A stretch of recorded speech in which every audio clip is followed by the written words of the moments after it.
Greetings, science fiction and fantasy enthusiasts. Do you read books? Do you watch films? Do you hate deodorant? Then welcome to our podcast.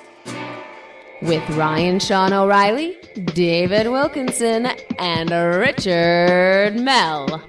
You're listening to No Deodorant in Outer Space.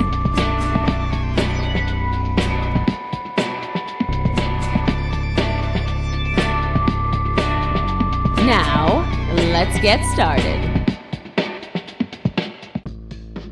Good morning, good evening, good afternoon, and thank you for climbing aboard the mothership as we embark in yet another epic foray into the ever-expanding universe of science fiction, fantasy, and horror.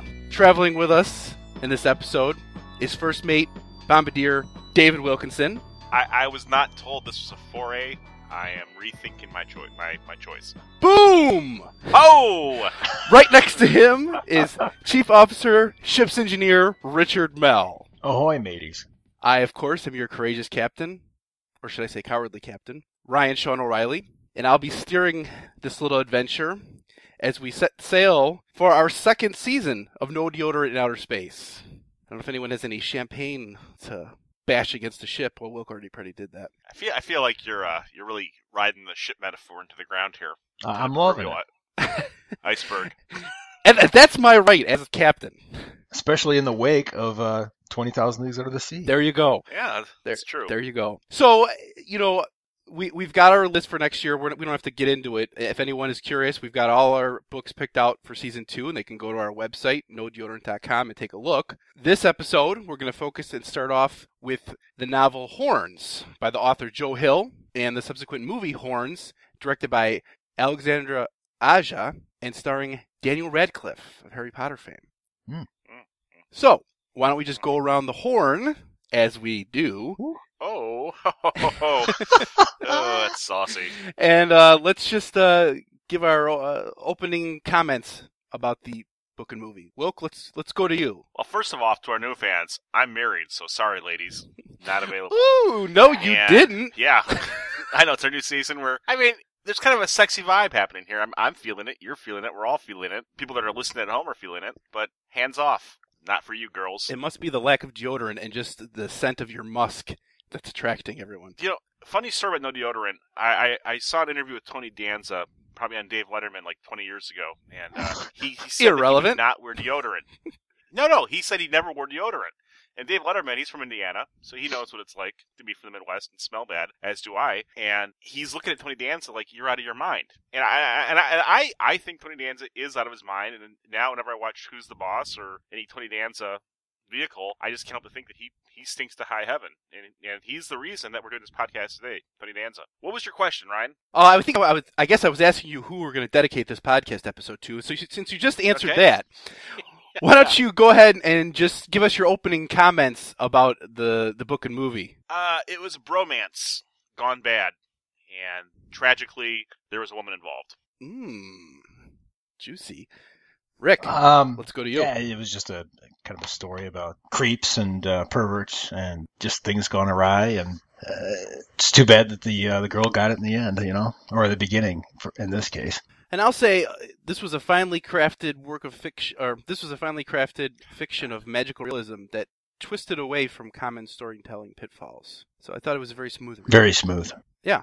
I thought it was like going to Disneyland, but you keep stopping to buy underwear at Sears on the way. It felt very jarring to me, the way the story was told. But let's get into it. Okay. Well, the story, of course, was written by author Joe Hill. Rick, what can you tell us about him? Joe Hill is a pseudonym for Joe Hillstrom King. And what's the significance of Hillstrom? I think it's a historical figure. Yeah, he was a labor leader. He was a labor leader, right. Well, his father named him, and his father is Stephen King, and we all know Stephen King. Who we reviewed in, Running Man? An earlier episode, the Running Man. That was right. Last year. Third episode, yeah. That was Richard Bachman. Richard Bachman, yeah. Stephen King's pseudonym. So the King family is no stranger to the pseudonym. Yeah. Obviously, he took the pseudonym on just to find out if he could reach his audience without sort of riding his dad's coattails. And I thought, mission accomplished, job well done, Joe Hill. he kind of reached fame all on his own. Yeah, I think I read that it doesn't take there was speculation at some point that who he was, but he basically went 10 years without revealing what his identity was. Yeah, and he describes those 10 years as just being extremely hard. He spent like 3 years writing his first novel, which was a complete flop, and he was denied all around. He said that was very useful to him because his biggest fear was some publisher would just see a quick buck in his name and just publish, even if he came up with something crappy, they would just publish it because they could, cash in on the famous last name. Right. I wish my fears were as unprofound as that. Yeah, My really. God, what a charmed life this guy Well, has. no, I mean, I think that's pretty admirable. That's his greatest fear. And then, he turns to his mother for advice after he gets denied, and his mother tells him, well, you just got to keep on writing. I mean, pretty simple. He took it to heart, and he kept on writing. I mean, if only life for everybody was that simple. Good advice. You know what I mean? It's just. Well, I don't know that that's simple. And she's somebody who knows. She's a pretty good author. And that's kind of the trick. You just persevere, and that's kind of the trick in the King family. Everyone, when they get down to it and they need to write, it's not like when they feel the muse coming on and they get this idea. No, they sit down for 8 hours a day and they hammer it out. Yeah. That's kind of like from what I understand. Yeah. Well, to be clear, but Joe Hill isn't as prolific as his father.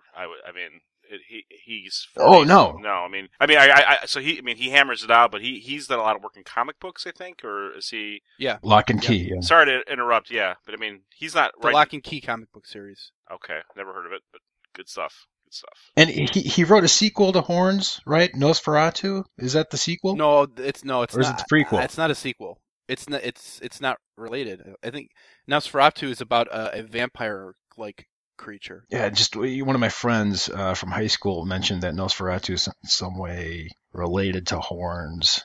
Let me bring that up. I didn't see that.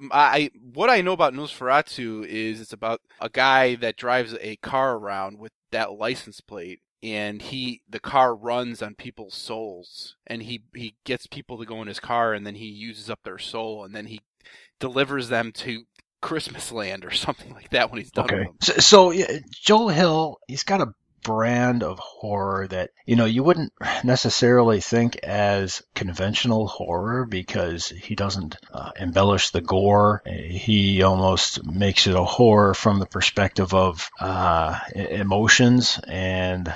I'm speaking about Horns now, but Nosferatu sounds kind of like the same brand of horror. It's less physical, more mental. Yeah.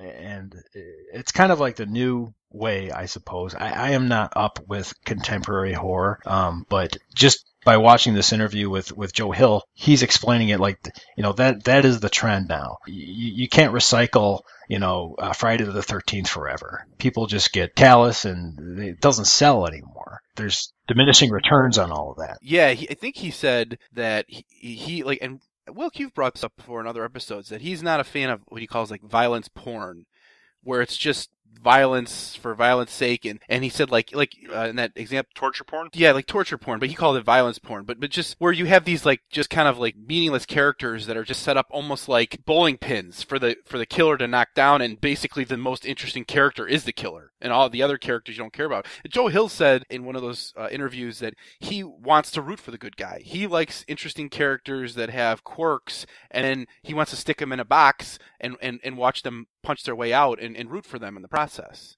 I think he did that with Horns. I think he did to a certain extent, but I got a different take on the whole thing. But I did like the book overall. Okay.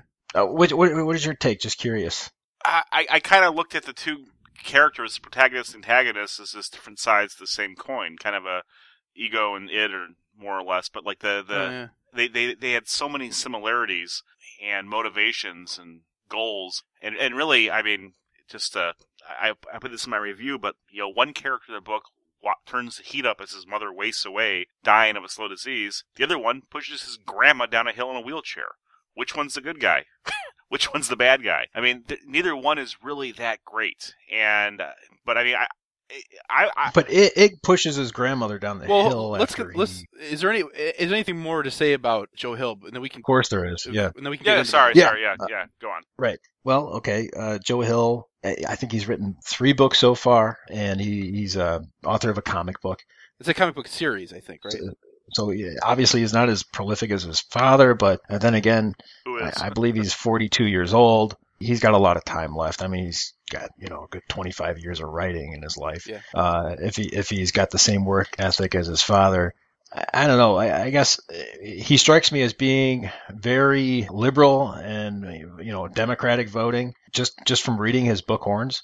And he went to a liberal arts college, Vassar, which is extremely selective and is noted for its brand of liberal education. Not that has anything to do with his politics, but it's just kind of his background. He's divorced. I don't think he has any kids. He has 3 kids, I think. Does he? Yeah. 3 sons. Wow. Holy cow.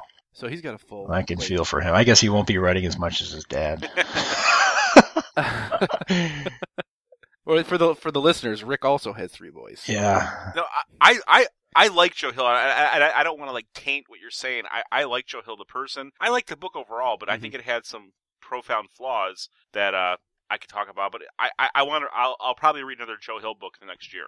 I did enjoy his writing style, his storytelling ability. Do you think that he? I mean, obviously the handicap for him is people are going to compare him to his father. Well, I mean, did you feel like he established his own voice? I felt like he did. I did. I mean, I felt like if I was to write a horror novel, people would say it might remind him of Stephen King because he's very influential on me. And so if you're his son, I mean, I think Stephen King has a tremendous influence. I think some of the ways that he reminded me of his dad or Stephen King was the way that he kind of worked in very quickly background stories that had very specific details about characters that were kind of jarring here and there, which I think Stephen King will do. Like he'll be talking about a scenic landscape, and then there's a guy who lost half his penis in a war, and then he goes back onto the landscape. But I mean, Joe Hill he'd have punchy dialogue and punchy metaphors. I'm being dead. I mean, you guys have read Stephen King. He will work those things in there, or talk about people's bizarre sexual seamlessly, fetishes. yeah. But so I guess you would say, and I guess I felt this way, is that he even though he's writing in a similar genre, he's got his own voice, and you can make. I mean, he acknowledged in one of his interviews, like he likes his dad's writing, so there is essence or elements of his dad's writing. But I mean, there's probably a lot of horror authors that have elements of Stephen King's stuff in there. Yeah, I don't think it's derivative or reductive. I think he does have his own voice, absolutely, and he has many influences. But I thought he was much younger based on the tone of the story. Like I thought he was like 26 when I was reading the book, or he wrote it when he was 23 or 24. Just the way the characters shape out, I was shocked when I heard that he was as old as he is. He said, I think.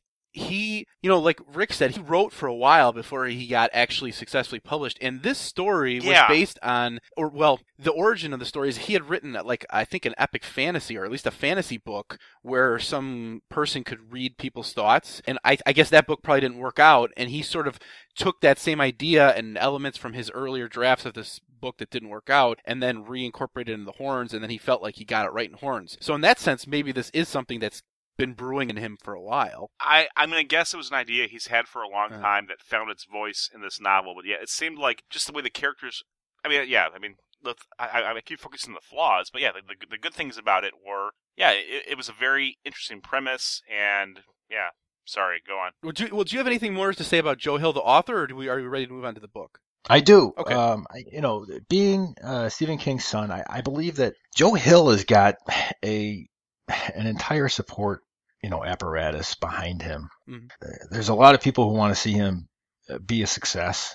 I'm sure he has relationships with some of his dad's publishers, possibly. I'm just speculating here. But he took a pseudonym and kind of forewent all that. Yeah, where his brother did not. And I think he took it because he's in the same genre as his dad, possibly. I'm speculating, but I want to speak about the strategy of just timing the book out. It was released in 2010, all right? Uh-huh. The movie came out last year, all right? This book and the movie were made for young adults, okay? Young adults between the ages of, 22 and 28, 29, okay? In that age group, you've got a huge interest in, and it's a reading culture within that age group. It's also the hottest market. You want to market to that age group. But all of those readers, or anyone who reads and is that age, has probably read every single Harry Potter book. All right. Twilight.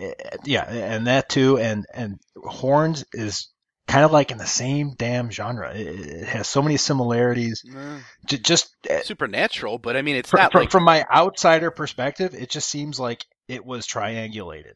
Okay. But now, Rick, you haven't read Harry Potter or Twilight, right? I've been around Harry. My wife has read through every single Harry Potter book like 4 times. But you haven't. I know what the story's about. There's constantly a Harry Potter movie streaming in my house. I mean, it's unbelievable. I can't escape. Okay. So I had kind of like a sick feeling when I was kind of getting into this young adult stuff, and I just can't escape. Yeah. I don't think this is young adult. It's though. not. Yes. This tone of it. I'd say I think it is. I think it's a bro. I think it's like it's if you like it's young adult coming of age. This is definitely it's for younger people. That I mean, this is like the motivations of the characters seem foreign to me. I'm like, oh my god, I'm too old for these idiots. That's what I kept thinking. But YA is younger is like to like age 13. I think. But so this is not YA. Like I said, this guy's it almost seems like a frat boy mentality in the way that they characterize the woman. Like I said, this is triangulated. It follows the trajectory of this aging population that have been through every single Harry Potter book, and now they're ready for more, sultry content. Okay, and this is just right on the next step of that trajectory, and he's hitting it. You feel that was done purposefully by this author? Oh yeah, it's so deliberate to me. I can't help but think that the guy's got a great marketing staff or somebody, a consultant, or someone who's just a friend of the family who's in the business, who's just sort of giving great advice. Well, he revealed his identity in 2007, and this came out in 2010. So this is after he revealed his identity. I don't know. I don't know. Right. I feel like I disagree with you. I don't know that it was he had. I don't agree with Rick, but I don't feel like arguing about it either. I guess that's where. I mean, no, I think okay. I welcome your point of view. I don't feel the need to debate that. I think it's an interesting observation. Yeah, I guess I disagree because I don't think he. It's not like Rick's. It's not like Rick saying he wants to go rob graves. You don't have to disagree with him. You can just listen. I mean, well, I'm just saying I disagree. I really don't care. I mean, yeah. I think the guy wrote from his heart and not to like. I don't think he wrote to market, which is what Rick is saying. Well, but I mean, that's that everyone has their opinion. I think he relishes success, just like he's got a tough legacy to follow, and like he said, living those 10 years in anonymity was freaking really tough for him. And I mean, of course he wants to be as successful as his dad, and he's going to write to the market where it's going to deliver. But you know what's really interesting about this book? It's about a kid who's growing up in the shadow of a very successful father and mother in their own rights. Mm-hmm. And I mean, I think he had this story in mind from the time he was a teenager, very young adult, because I think Ig is his own voice. And again, because he's the rich kid playing with the poor kids. He's trying to fit in and be normal with them and try and find a friend, but there's all these dispersions looking at him throughout the novel that, well, you're the rich kid, your parents are famous, you got the famous brothers, screw you, you're a jerk. But I mean, I kept thinking, well, this is probably what it was like for him growing up in Maine. He's probably out at the pond playing with the kids, but he still has to live in the shadow that his dad's Stephen King, his mother's Tabitha King, who apparently is somebody important. But I mean, she's a writer in her own right. Right. But his parents are and the kid in the book, Ig's parents, one was a Vegas showgirl, the other one was a professional musician. In the town they lived in, they were a big deal. And that's how it probably was for him growing up, too. So I kept kind of looking at the character of Ig, the central character in the story, as being kind of a loosely based projection of the author. That's how I read it. Right, which you know. Yeah, I agree with that. But I also am kind of able to see it through the other lens, the marketing lens. All right, well, let's not belabor that. Is there anything else to talk about with Joe Hill? I think that's it. That's all I got. Okay. What do you got? And Wilk, you're done? I'm done. Okay, then let's just, Wilk, why don't you give us a quick synopsis of the book, and then let's just get into the book. Okay. Further. The book starts with a big punch. The main character wakes up after a bender, and he has horns. The main character, what's his name? Ig. The main character's name is Ig. And Ignatius, yeah. Ignatius, but we call him Ig, and he wakes up with horns on his head. And when people see him, they might casually mention that there's horns on his head, but then they tell him everything. They tell him their deepest, darkest secrets, their desires. They tell him what they think about him, and they're highly susceptible to suggestion. And he realizes that he has become a personal devil instead of a personal Jesus. And when he approaches people, he can tempt them, but he can't force them to do things. And this is all set in the backdrop where a year before this, his girlfriend and love of his life was raped and murdered and left dead in the woods with him as the prime suspect. The crime lab that had the physical evidence was burnt to the ground, and everybody in this small community, which he still lives in, thinks that he is this vile, subhuman monster, including his own family, as he finds out, that murdered his girlfriend. He's now living with a woman of low moral character that he's known for a few years, who has an off and on-again relationship with his best friend, who is now a reformed juvenile delinquent working for a right-wing Republican, spreading God's word and good Republican values. Ryan O'Reilly would probably vote for him. I would not. Oh, is that right? Neither would I. As the story progresses, right? It turns out that this good Ryan O'Reilly type character, Republican guy, is a vile, horrible murderer. I'm not saying Ryan is. I don't know if he isn't. The story progresses and flashes back to childhood moments, teenage moments that kind of, thankfully, the only good part about that, in my opinion, is it develops the character of the sociopath best friend, who is really a cold-blooded, calculated murderer / James Bond villain. And that is the story. Okay, and the best friend's name is Lee. Lee Toreno? Something like that. Yeah. So the story's written in third-person omniscient. You get different people's viewpoints, and it's also written in a non-linear fashion. And is it divided up into 5 sections? I don't have the book with me, but yeah. And there's all these minor chapters, but there's like 5 major sections, and I think the sections represent different viewpoints, or they cue off different viewpoints. And so in the sense, so you kind of do time shifting where the story goes along, and then you'll jump into someone else's head in some form or another, and then you'll go back and kind of revisit a similar time period or a little bit before and get yet a little bit more information.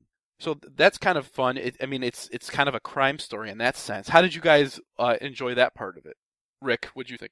I just thought it was well constructed. If it was just a linear story, it wouldn't have grabbed you like it did in the beginning. Whereas in the beginning, it kind of starts after the murder, and he wakes up with this hangover, and he's all of a sudden the devil for some inexplicable reason.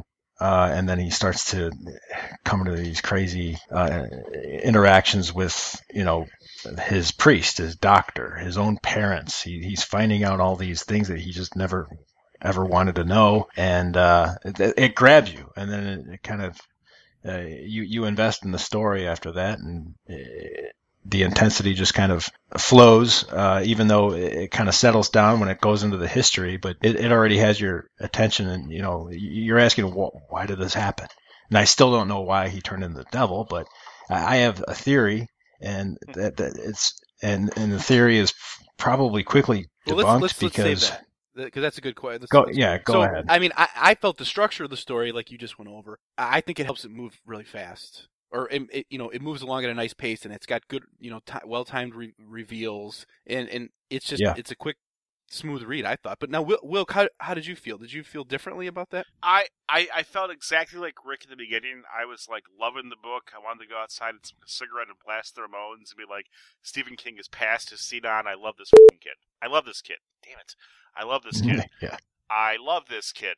So, that being said, the flashbacks, they kept hitting me like a punch to the gut, where I felt like they were slowing the story down, and I was kind of wishing they could be integrated in a smaller form. I felt they put too much detail and character into some of them, while other parts were very necessary to develop the character of the villain, who is not really the apparent villain until about halfway through. But I kind of, it was the big problem with the book, just from a critical standpoint, is that it set a pace for itself in the first part that it couldn't keep up with the rest. Like, the first part of the book was so monumentally better than the rest. It was kind of a progressive letdown, because it never was as good in the beginning as it was for the rest of the book. So but overall, I liked it, but it didn't.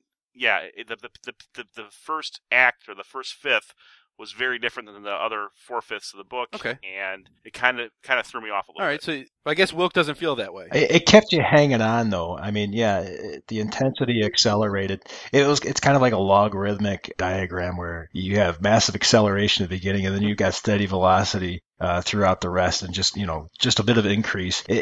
You keep hanging on because you want to figure out what the hell is going to happen to Lee and how is Ig going to have his revenge on Lee. I know I personally had these moments where, I got like a third of the way through the book and I was like, oh my God, we're going to almost solve this crime. Where are we going to go next? Because I kept looking at how much there was left to read and I was like, how can there be this much left to read? I feel like we're getting near the end. And then something new would be revealed and it would catch my interest. So I felt it was effective in that sense.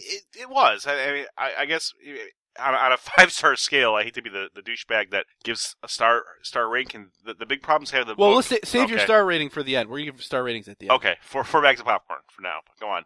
Okay. All right. So then, this book has supernatural elements, right? So I think Joe Hill said in one of his interviews, it's almost like people don't use the term horror nowadays for whatever reason. The term horror is not popular like it was like in Stephen King's heyday. So now they just call things magical realism, and it's like basically the same thing. It has these fantastical elements. So the main character, Ig, he, like Rick said, he grows horns and he has these powers. He can influence people to do things. If he touches someone, he gets their memories. People reveal things. Now, they only reveal bad things, if you notice. People don't really reveal good things to him. There's also, at some point, he can, influence snakes. And I gotta say, there's this awesome scene where he's in this, old ruined building out in the woods, and all these snakes just get summoned to him, and he starts doing this, sermon to the snakes. And it just had this great kind of imagery of playing off these, I guess, Christian symbolism. But there's also limitations to his powers too. He doesn't have this amazing physical strength. He can be bested physically by people. He's not all powerful. Which was kind of strange to me. I mean, I guess it was good because he wasn't just artificially moving the plot forward with these powers. But I guess, Wilk, what did you think about the supernatural elements of the book? Like that stuff. I liked it and I went with it. I wasn't looking for an explanation. I think it established itself very early on that it was just there.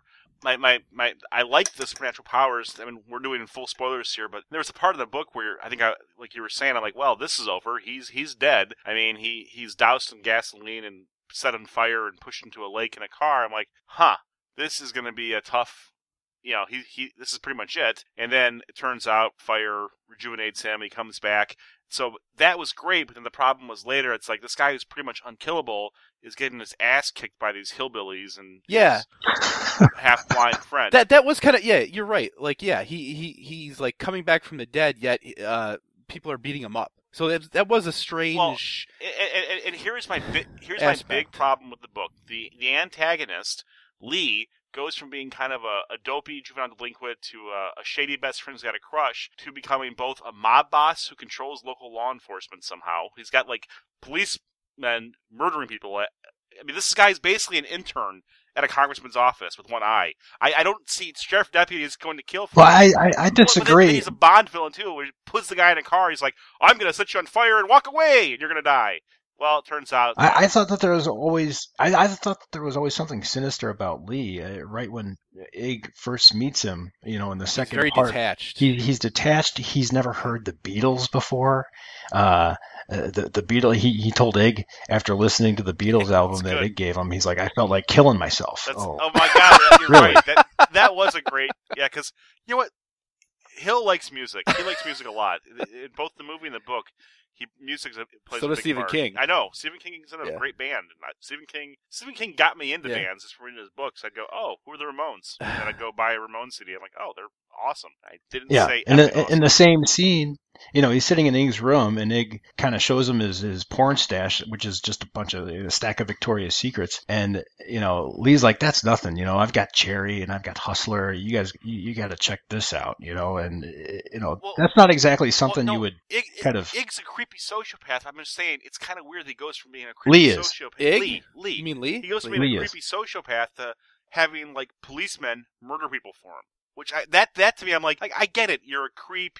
You're kind of a killer. But how does this intern who has one eye missing. Well, he doesn't manipulate the police. Hold on. Let me correct you, Wilk. He doesn't manipulate the police. That Eric character, who is is not a police officer. I think he's just a security guard. He's an automaton, though. He's always been like that. Eric was always sort of like this aggressive type right from the start. Going back to the scene where he's like a meathead. Ig rides the shopping cart down the hill. It's Eric who brought that on, and Eric was the one who had the cherry bombs blowing crap up, and he refused to give Ig the last cherry bomb that he had because he's just a dick, But it's one of my secret hobbies and passions is criminology. I love studying criminals and killers, and I'm just saying, like, I'm watching this guy, and like they're developing like this loner sociopath where he wouldn't have that much interaction with. It was just, for me, from a psychological standpoint, it's inconsistent with his levels of being a psychopath. But he doesn't. That's all. He doesn't have these big like mob powers that you're talking about. Lee doesn't. He's only influencing Eric, who's just like a security guard. It's a pretty big influence to have over someone. He's a cop. He is a cop. Eric? Yes. Yeah, he's a cop.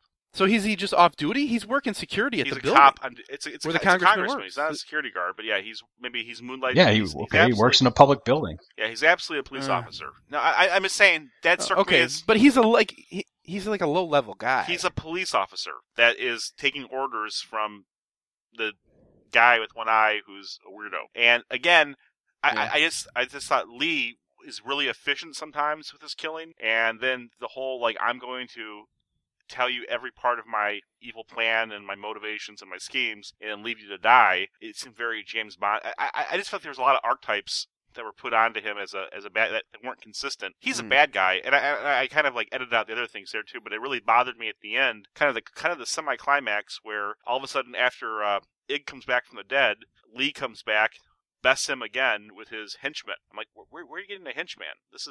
I mean, there's a million people he could have gotten to come after Ig. I feel like the cop was the wrong one, but that's just me. I felt like the character of Eric was set up for that. I felt like Rick said, you see how he is when he's a kid, and when he grows up, he's just as much of a jerk. And Lee earns that status. Okay, he was a juvenile delinquent because he was caught stealing from the strip mall. Okay, but he came out of the closet. He said he was sorry to everybody. He made a big deal about it. But that was all fake. It was okay, and that was his. It's always fake. Sorry. It seemed real because Lee was emulating what Ig would do. Okay, because Ig is always conscious of the people around him. He reads a bit too much into what people think about him. Okay. And Lee picked up on that from Ig, and that's how Lee was able to kind of earn his way out of that reputation, and that's how he. Well, it's almost like a classic, like a clinical psychopath, like a sociopath, someone who doesn't really have the ability to relate to people, and so they will just mimic what they think they're supposed to do. Right. It's not their real, genuine feeling. They just say, "Oh, if I have to operate in this world, people are not going to tolerate what I really think, so I will just put on this facade." I thought the Lee character was very creepy as you get to know him more and more. And I mean, you do find out one of the reasons behind his condition is that when he was younger, when he was walking on a fence and he fell off and a pitchfork went through his head and pierced into his brain. That was kind of... Well, it gave him hallucinations, and when he came back home, his dad didn't even notice. His mom told him to go right to bed, and they were fighting because his dad was an alcoholic. So that's the kind of... It's the history that Ig had to deal with, and he probably dealt with it unknowingly, not knowing the entire story of Lee. Yeah. Ig had to deal with his friend Lee, but I don't think he got the whole story from Lee. Well, I thought that Joe Hill did a great job with the fact that he early on has this near-death experience, and he thinks Lee saves him, and he feels like he has to be loyal to Lee. It really did set up like. That was great. Yeah. That was great. That was a great reveal. I thought, where Lee's like, "Yeah, I didn't really save you. I just I got startled by a snake and I pulled you out." Or something. He said he was trying to. He kicked at the snake. But that was a great tension. Throughout the story, this Ig feeling this like loyalty to this guy who he thinks saved his life, and yet Lee was kind of not right. But yet he's like, "Well, but this guy saved my life. I have to be there for him." And then how far Lee can take that obligation. But Lee did like the girl, though. Let's be clear. He did have a thing for her. He wasn't a complete sociopath. Did he, or did he just feel like he should possess her because Ig liked her? Lee was like any other dude. Okay, he's got a penis. I thought Lee just kind of goes after women. Okay, but he doesn't care. He was especially. He doesn't care about them. I don't think. No, he cared about what's her name. Marin.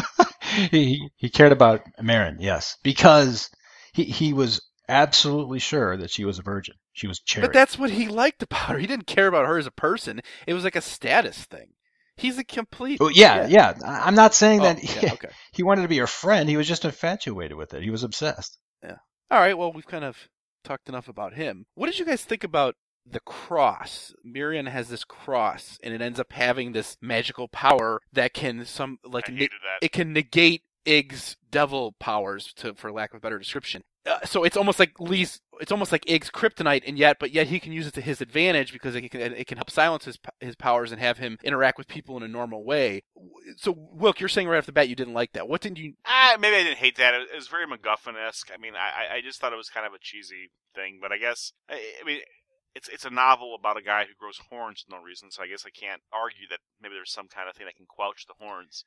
I mean, I guess you need that device, but it seemed too conventional for the Okay, work. And yet I wasn't thrilled with it. And yet, it just doesn't work with every cross. It only works with that cross that was his his girlfriend's. Yeah, which I think made sense. But yeah, it was. So, Rick, how did you feel about that? It's powerful allegory.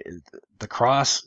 Why do you think the cross does that? Why that cross and not any cross? Because we're kind of playing off like Christian symbolism, but yet we're not, because Ig can go into a church and nothing happens, even though he's like a devil. It's that cross because Ig is heavily influenced by other people, especially Marin. Okay, that scene where the cross first appeared I thought it was beautiful. It was a glorious scene in the church. He didn't even know this girl. She was totally attractive to him, and she's flashing the cross so that the reflection is hitting into his eye to get his attention. Yeah. Okay, he remembers the rhythm that he received, the signals from Marin, and he thinks that it's Morse code. He reads into it so much that he decodes what he thought Marin was trying to communicate to him when they didn't even know each other in church, and he figures out what she's telling him, and it sort of. So do you feel that the cross has special powers to him? Do you think it does because it's their love? It like embodies their love for each other? Yeah, it's a very personal thing. I don't think the cross would have any power with anyone else. It's just it's Ig's. It gives power to Ig. Okay. And no one else. All right, fair enough. Then moving along, try to get the book wrapped up. What about this other aspect of the book where Ig and his girlfriend Marin go into the woods and they find this treehouse, which they call the treehouse of the mind, because they go in there, they have sort of a magical moment of being together in a physical and personal level, and later on they want to go find this treehouse in the woods again. They can't find it, and it comes back at the end, and it's alluded to that. Well, we'll get into that. Well, I guess they call it the treehouse of the mind because when they go back to find it, they can't. And yet later in the book, Ig does find it, and I think that might be part of the reason of how he grew these horns, because this treehouse has these rules written into it that says take what you need and then leave with take what you desire, but then leave with what you need. And there's these like religious statues in there, and Ig goes in there, and when he comes out, that's when I think he has the horns, which he doesn't realize until later. But Wilk, what did you think about that whole concept, this treehouse of the mind thing? I think it tied in. I think that was the tie-in for the whole horns thing. That was the metaphysical, supernatural element that would explain, if you need an explanation as to why he had horns. It's kind of a central point of the novel. It's where, I think it's sort of where she died. She went to the treehouse when that was happening, and when Ig's dying, that's where he goes. Yeah. I mean, that's where they share. That's where she lost her cherry, so to speak. That's where they had their first intimate moment, or one of their most intimate moments. And yeah, I think it kind of ties the whole thing together. And there was some religious symbols in there, I believe, and the devils and angels. Mm-hmm. Yeah, I mean, the horns were basically. I mean, if you look at this novel as a whole, this is it's a jihad, it's a kamikaze, he's a martyr, I guess would be the Christian word for what he is. But once those horns are on his head, he's not long for this world. He's always going to die.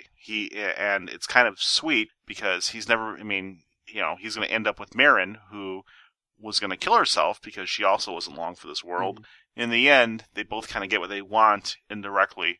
She doesn't kill herself, and he doesn't kill himself, and they both end up dead in their treehouse together. It's almost like the Romeo afterlife. And Juliet kind of tragedy. Only that is stupid. Yeah, Romeo and Juliet. Oh, okay. Well, okay, Rick. Let's go to you. You well, said that what? you had It's controversial. Yeah.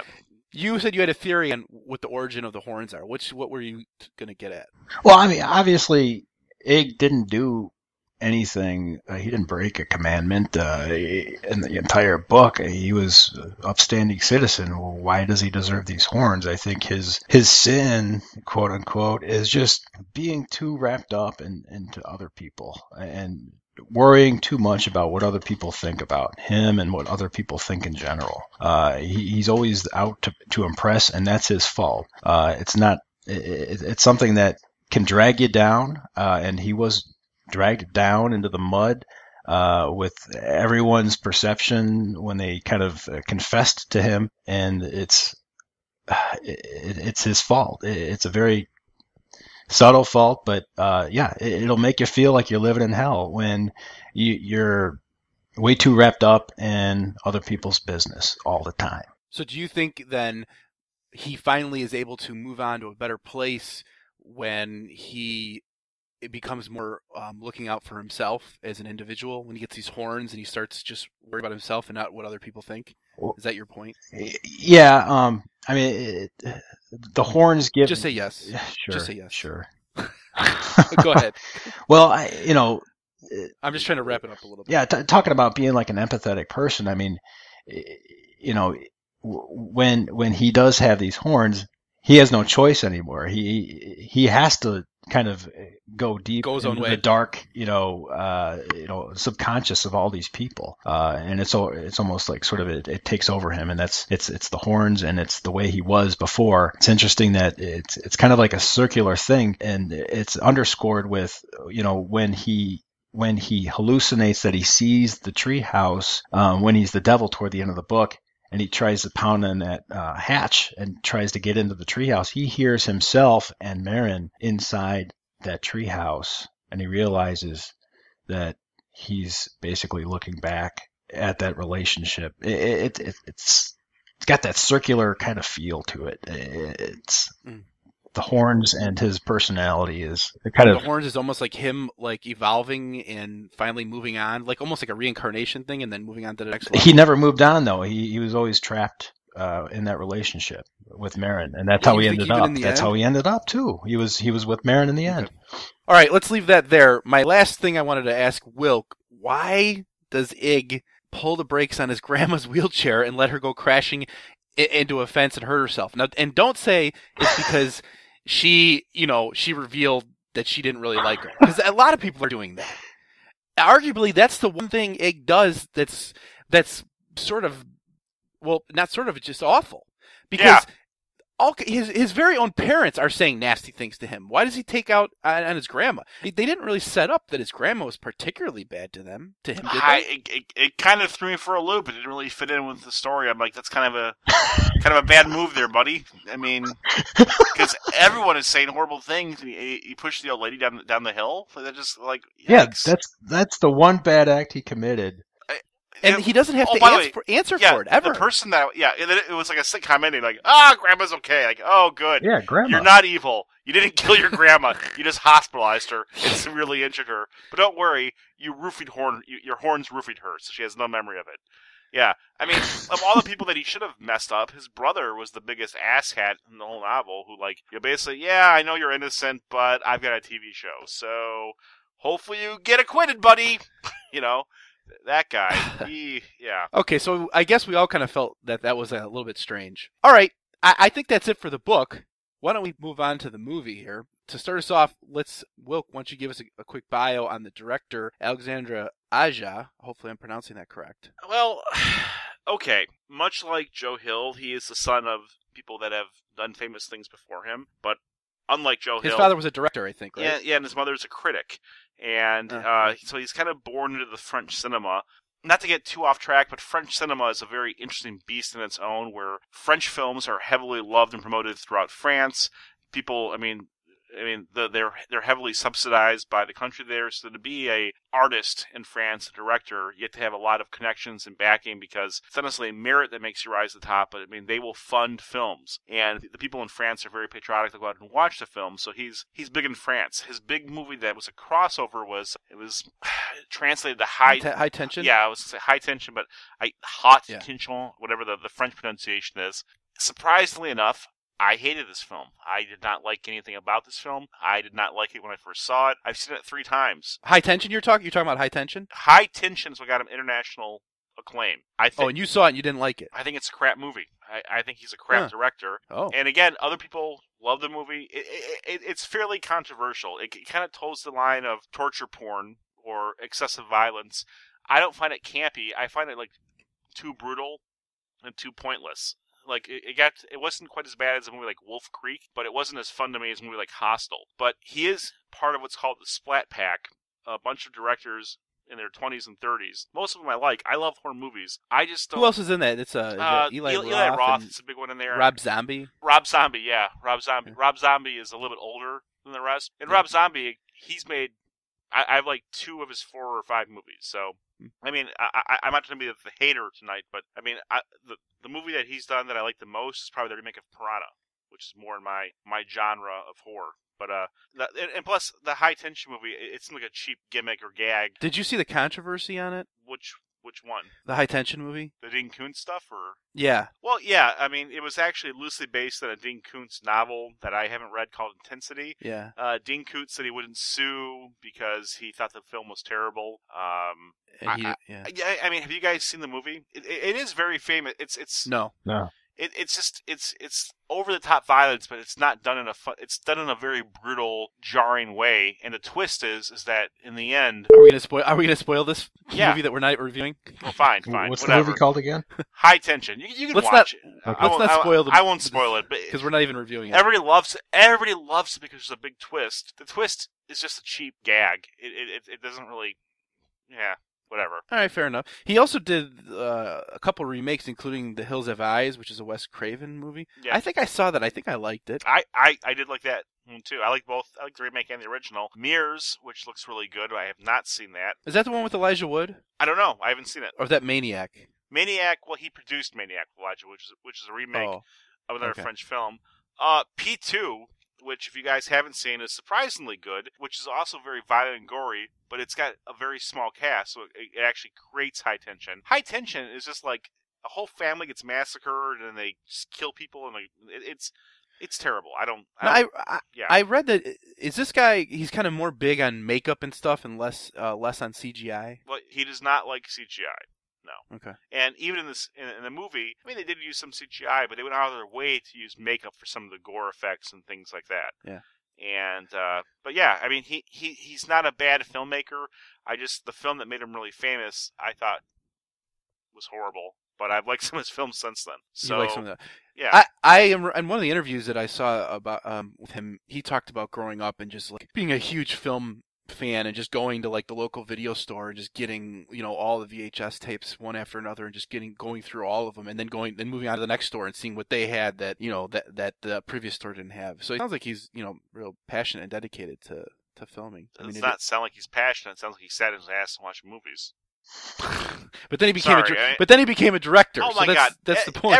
Every lazy person's like, I really like movies. Well, no shit, you like movies. Everyone likes movies. I know, but how many people actually go and make a living off of it, though? He's making a living off of it because his dad made a living off of it, okay? Let's just be realistic here. His dad was a big director in France, and then he became a director in France. It's not... He didn't change his path name of like least Joe resistance. Hill. Yeah, these movies aren't high art. That's only going to take you so far, though. That's only going to take you so far. Watch his movies. I think you're a horrible filmmaker just based on me knowing you for a long time. You can make movies as good as he does. I'm a horrible filmmaker? If you were a horrible filmmaker, your talent would be equal to his. I mean, these movies aren't sometimes it's just opportunity being given to someone. We're not reviewing my filmmaking skills this evening. Rick, do you have anything to add about this director? Not at all. No, I don't know enough about him. All right, well then, why don't we just kind of young. Dive into the movie as we're running out of time. Rick, give us a quick synopsis of the movie and how it was different than the book. Well, the movie was different in the book in that the movie synopsis pretty much matches the book synopsis, except instead of Lee Torreno becoming an aide to a Republican congressman, he's ironically the exact opposite. He's a public defender, and usually public defenders are not Republicans. But just to assign this role to the movie character is just typical of what movies usually do. So that pissed me off. I thought Daniel Radcliffe was. That's been pissing you off since season 1. It pisses me off in every movie translation of every book. The same thing happens again and again and again. And they don't give him a messed up eye either. No, he's got a crazy looking hand because instead of the cherry bomb blowing up a windshield, it blows up in his hand. He's got a crazy looking hand. Also, Lee in the movie is kind of like Latino, or I don't know. He just seems like Spanish or something like that. He's Latino. In the book, Lee is kind of like this Nordic. I don't think that's sort of Viking dude. He's sort of like the Ice King, I guess. He's got like white blonde hair, pale blue eyes. In the book, he's got brown hair, brown eyes. In the movie, he sort of fits that public defender sort of profile where he's sort of a minority. In the book, he fits that Republican aide profile where he's just sort of like white power, which is disturbing because, the movie will reach more of an audience and they see that public defenders do this stuff. This is not good. But, my grandfather was a public defender. I have serious respect for public defenders. All right. Wilk, you are one in some capacity, right? Yeah. Well, I mean, I represent people that are impoverished and often pro bono, but yeah. That's... Right. No, actually, Wilk, you actually was the opposite. You used to be a prosecutor. And I hated it. And yeah. Now, the other difference with Lee is that in this movie, Lee actually does save Ig. He doesn't accidentally save him. He actually dives in and brings him to shore and actively saves him. Yeah, there are a few details there. Yeah, I kept watching. That would be one of them. I kept watching this movie and thinking, I wish a great director had actually done this movie. Like, I wish I wish they made it like a 2.5, 3-hour movie. Took their time, developed the subtle amounts of character because really the story isn't that complex. It's really about 3 to 4 people, and instead they just kind of like it was too slick. It just wasn't a good movie. It wasn't. It was bad. It was bad. I didn't think it was slick because I just thought the acting wasn't that good. Daniel Radcliffe is not that good. All right, and plus I was distracted just with his presence in the damn movie because he's like a rebel. He's more rebellious in the movie than he is in the book. In the book, he's a sweetheart. Yeah. In the book, he's going to do Amnesty International or something like that overseas. Right. And the lead character was too I just felt it was more like, oh, he just snapped. He's basically a guy, but he was in love with this girl and he just snapped. He didn't that creepy underbelly wasn't there that was in the book. That they didn't really characterize him that well. They didn't show any of the little things. I mean, it was an 1.5-hour movie. Should have been 2.5 hours, and they could have just slowed it down. They could have made it a really good character-based horror movie, which, like The Shining, I think was. I mean, this was, I thought every movie has to be The Shining. It's a pretty hard feat, but, I mean, this is essentially, it's a character study, and they made characters that were already two-dimensional, even less dimensional in the movie. I saw comments that it had tonal problems, and at times it was like a sort of a black comedy, but I didn't really feel like it had that black comedy, it didn't have that kind of ironic humor that much. The most humorous part is in the trailer when he tells all the media people to go screw themselves. He's like, oh, yeah, but that's about it. Yeah. It had sharp dialogue at times. It had some pretty witty, it had some pretty abrasive language for a movie that was taken from the book. But yeah, it wasn't really, it wasn't funny. And was it believable when Dan Radcliffe walks into this seedy bar with all these truck drivers? Okay. No.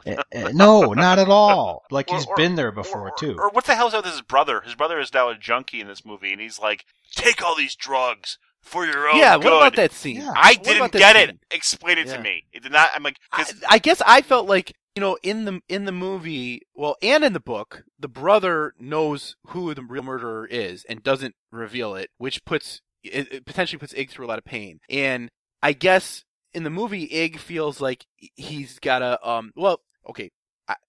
think he's mad at his brother for that. But he purposely has his brother overdose on drugs, I guess, so he'll hit rock bottom and he won't, and then he'll like redeem, because his brother feels bad about it and is becoming more and more of a drug addict, and maybe he wants him to hit rock bottom so he'll just get over it. Because he says some kind of comment like, "This is the only way that my brother will not die by forcing him to overdose." And his brother in the book gets punished by being bitten by a snake that was supposed to be left for Lee. That also was strange to me. So, like, why did they even bother to have the brother getting bit? Unless it's just the need to punish the brother for not doing the right thing. But it was strange. Well, he was punished twofold in the movie as compared to the book. Yeah. It was sort of too much Mm-hmm. for what the brother did. The brother wasn't like plotting it. It was almost like he was just scared. Well, I mean, he was just a victim of the circumstance that Lee put him in. What the hell could he do? He didn't. They tried to make the brother more shady by having him come on to the girlfriend, but that it doesn't really go too far. And he does it both in the book and the movie. He's just sort of this gregarious type, and it's sort of second nature. So I don't fault him for that. Wilk, let me ask you about the ending of the movie. I feel like they did have a CGI ending.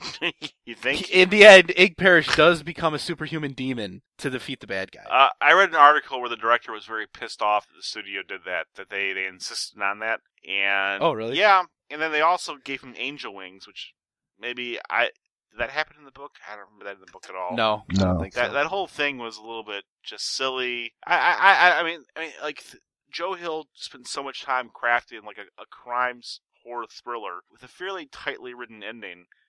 They just kind of blew it all out of the water.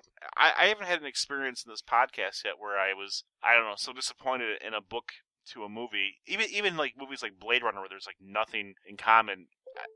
That's better than this because I felt they were treading the line so tightly for a while, but then like they just mangled it. It was I don't know. It would have been better if I hadn't read the book. If I hadn't read the book, I would have stopped watching after a half hour. So the movie wasn't that impressive. All right, so let's go to the final comments. I'll say, and let's all give a rating of the, I guess, overall rating of the book and the movie. I'd say I'd give the book 3 stars, and the movie less,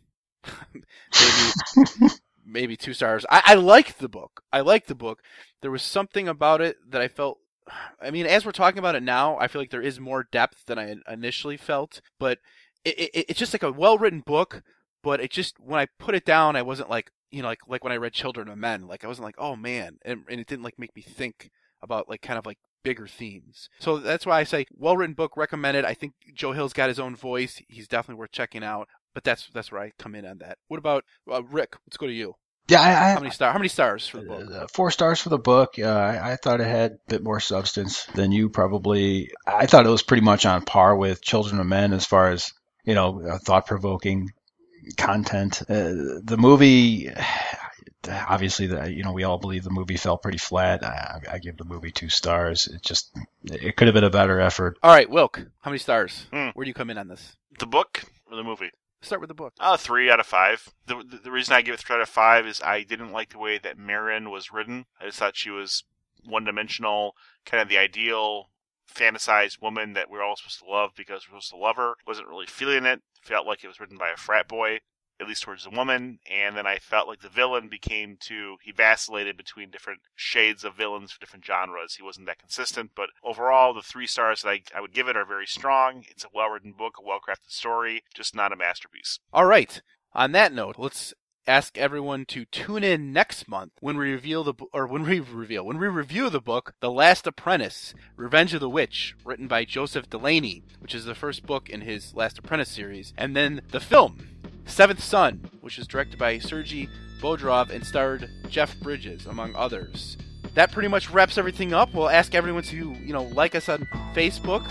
You You can also follow us on Twitter. We appreciate anyone to subscribe to our podcast on iTunes or TuneIn Radio. We're also on YouTube now. We have our own YouTube channel, so you can subscribe to us there. So go on the internet and check us out. And with that, good night. Good night. Good night, everyone. Good night. For more information on the topics discussed in this episode, or to read our show notes and find us on social media, visit nodeodorant.com. For more information on Ryan Sean O'Reilly and his various works of fiction, visit ryanseanoreilly.com. For more information on David Wilkinson, visit drycracker.com. For more information on Richard Mell, check out his profile at goodreads.com. The theme music for this podcast was written by John Doyle from the band I Decline. You can visit him at i-decline.com.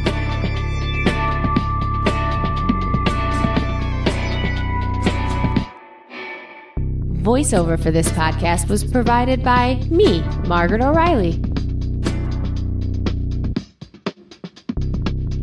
Well, that concludes our episode. We hope you've learned a lot.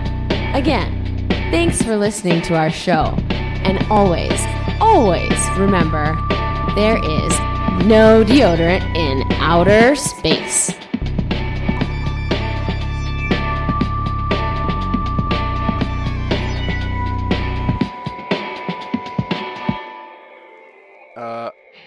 Testing. Hello. Why is my mic so low? Testing. Hello, I am testing. The Antichrist. Testing. Noodles. Testing. Okay, I'm working now. In the drop-down Testing. menu... Okay, yeah. And Rick, you're recording in mono now, right? Testicles. It's kind of loud, though. In your ass.